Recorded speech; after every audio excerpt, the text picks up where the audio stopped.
did last week's game feel for you? It seemed like a bit of a breakout performance. It felt really good, getting out there and having a good game and everything. Obviously the game didn't go how we wanted it to go. As far as that, we just got to finish, and we know we got to handle moving forward and everything. But overall, it went pretty straight, and it's good to know where we are as a team for sure.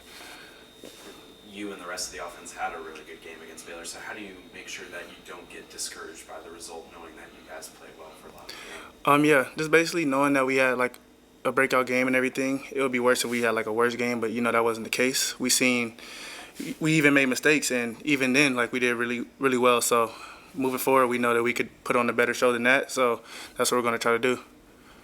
There's a lot of running backs splitting carries this Yeah. year. You got a lot of carries on Saturdays. What does that mean to coaches trust you like that to make you the best?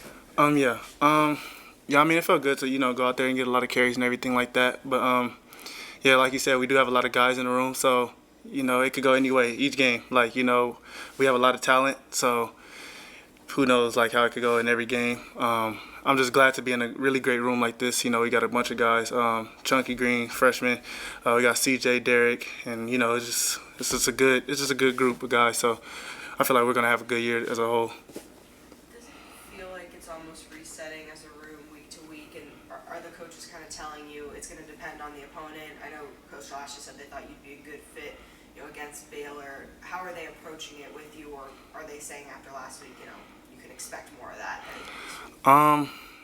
I'm not sure. We're just taking it day by day. We're all, just splitting each day in practice, just like how we were in camp and before week 1 and everything. So, like I said, like, it could go either way. Whoever, like, gets the most carries.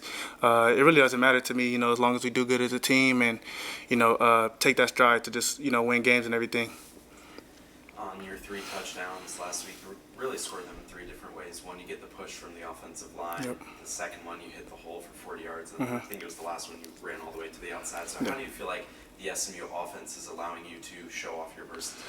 Oh, yeah, it's great, most definitely. This is the best line I ran behind, for sure, within my whole college career. Definitely, like, probably, best quarterback, best offense as a whole, man. It's just great. Like, when you have an offense like this, you could do so much. You got Melo on the outside, you got Miz on the inside. I feel like we have weapons everywhere. There's no weak spot on our offense. So with that, you could do more stuff with the run game. When you are splitting carries with 3 other guys, is it more difficult to find a rhythm, and was it easier last week when they kind of just kept going to you? I wouldn't really say so. I feel like as a room we build off of each other's energy. So, like, another running back could go for a good 10-yard gain, and then you can sub somebody else in. We could do the same thing, sub somebody else in. We'll score for a 50-yard gain. Like, I feel like we just, feed off each other's energy. You don't really, like, take a rhythm. I mean, I guess in the first couple of plays, you got to get, acclimated with the game and stuff like that. But as far as, like, subbing in and out, it's like, there's no rhythm.